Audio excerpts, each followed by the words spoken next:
Good morning, students. I hope you all are fine and studying sincerely at home. Today, we will study Chapter 2 Manipulating Images Using GIMP Part 5. Before starting with the new topics for today, we will discuss the previous topics first. So, our previous topics were using basic tools, selection tools. And today's topics are list of different selection tool, introduction of text tool. Let's start with the revision. Using basic tools.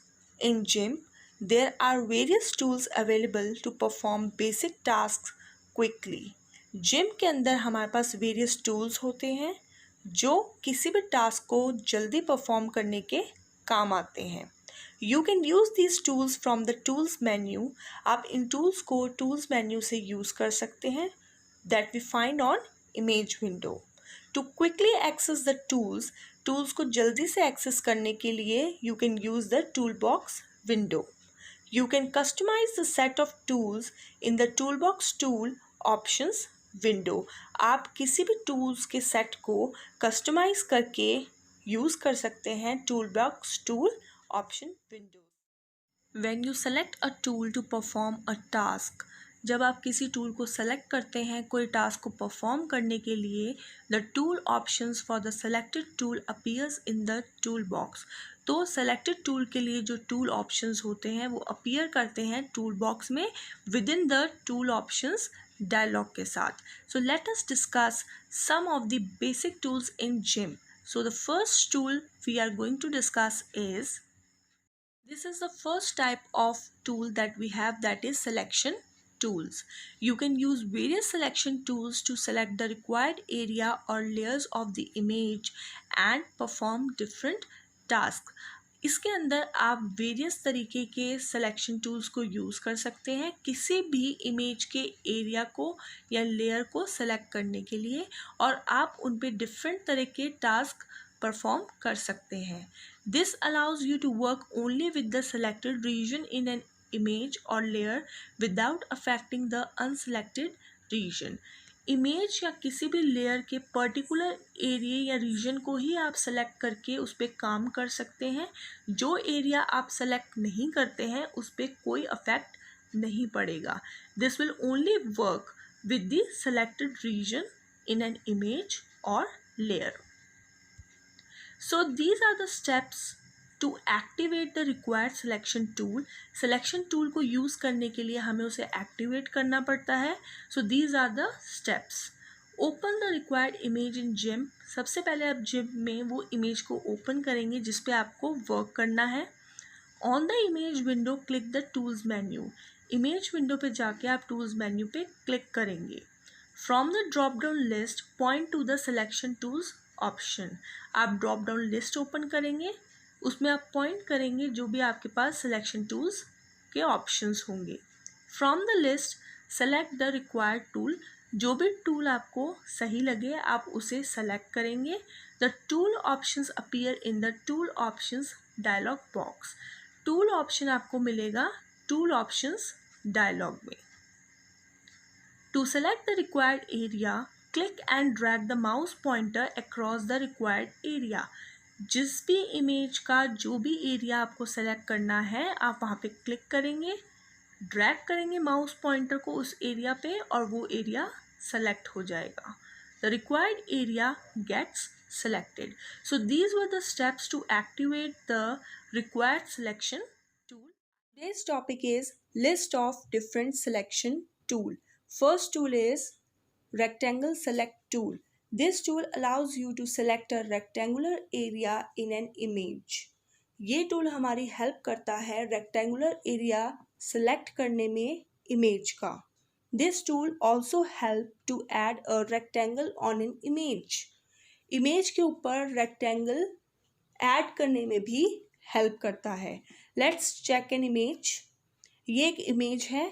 अगर हम इसे select कर रहे हैं तो हम इसे इस तरह से सेलेक्ट करेंगे.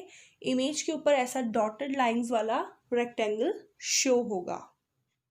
This is called rectangle select tool. Next tool is ellipse select tool.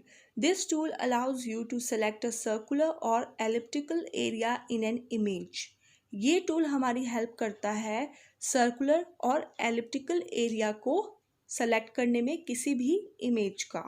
This tool is also use to add a circular और elliptical shape to an image. हम किसी भी इमेज पे सर्कुलर या एलिप्टिकल शेप को भी add कर सकते हैं. Let's see an image. This is the image. हमने इसे सेलेक्ट किया है तो इसके अंदर हम सर्कुलर भी देख रहे हैं और एक रेक्टेंगल शेप भी देख रहे हैं. सो this is the symbol that shows elliptical select tool. Next tool is free select tool. This tool allows you to create a freehand selection in an image using a pointer while holding down the left mouse button. इसके अंदर आप free hand selection कर सकते हैं image के ऊपर. Freely आप image का पार्ट सेलेक्ट कर सकते हैं एक पॉइंटर की हेल्प से. साथ साथ आपको माउस बटन को, लेफ्ट माउस बटन को होल्ड करके रखना है और उस पॉइंटर से आपको फ्रीली सेलेक्ट करना है कुछ एरियाज को. The current pointer location is connected to start location with a single line. जो आपकी करंट पॉइंटर की लोकेशन होगी वो कनेक्टेड होगी स्टार्टिंग लोकेशन के साथ with a single line. So this is called free select tool and this is the symbol for the free select tool. I hope it is clear. Next tool is fuzzy select tool. This tool allows you to select adjacent areas on the basis of color similarity. इस tool की help से हम adjacent areas को select करते हैं और वो किसके basis पे करते हैं? color similarity. दोनों areas में color similarity होनी चाहिए. You can drag the mouse pointer downwards or to the right. आप माउस के पॉइंटर को ड्रैग करेंगे नीचे की तरफ और राइट की तरफ ताकि आप सेलेक्टेड एरिया को बड़ा कर सकें. To expand the selected area you can also drag the mouse pointer upward और to the left to reduce the selected area. और आप माउस पॉइंटर को ड्रैग कर सकते हैं ऊपर की तरफ या लेफ्ट की तरफ सेलेक्टेड एरिया को रिड्यूस करने के लिए. And this is the symbol for fuzzy select tool. I hope it is clear. Next tool is select by color tool. This tool allows you to select areas with similar colors. ये tool आपकी help करेगा उन्हीं areas को select करने में जिनमें colors भी similar होंगे. This tool is similar to fuzzy select tool. ये tool similar है fuzzy select tool के साथ. The difference is, इसमें एक difference है, that is the fuzzy select tool selects all the adjacent parts of an image. Fuzzy select tool सारे adjacent parts को image के select कर लेता है. Whereas the select by color tool selects all the similar pixels, but select by color tool क्या करता है? वो select करता है similar pixels को सारे of a selected color. कोई भी selected color जो होगा उसके सिमिलर पिक्सल्स को वो सेलेक्ट करेगा फ्रॉम द एंटायर इमेज, पूरी इमेज में से. So this is the symbol for select by colour tool. I hope this is clear. Our last tool is scissors select tool. This tool allows you to select shapes using intelligent edge fitting.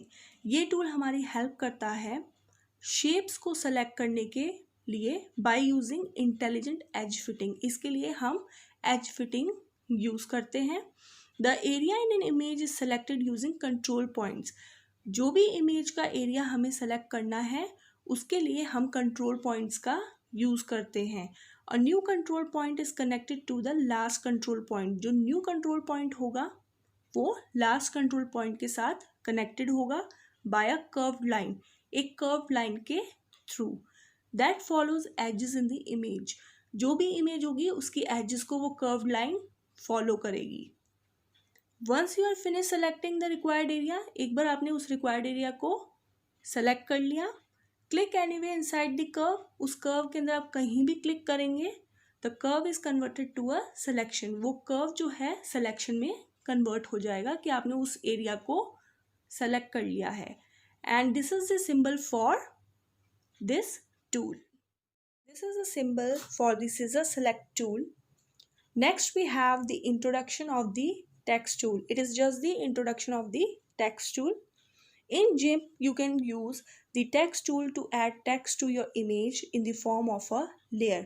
अगर आपको किसी भी image पे text को add करना है तो उसके लिए आप टेक्स्ट टूल का यूज़ करेंगे और वो किस फॉर्म में करेंगे, लेयर की फॉर्म में. You can apply the appropriate font and colour to your text. आप जो टेक्स्ट लिखेंगे इमेज के ऊपर उसमें आप फॉन्ट और कलर भी अप्लाई कर सकते हैं. You can also change the size of your text और आप अपने टेक्स्ट का साइज भी चेंज कर सकते हैं. I hope all the topics are clear to everyone. Please go through the video once again and try to understand the steps that are given in each topic. Thank you. Stay safe and stay healthy.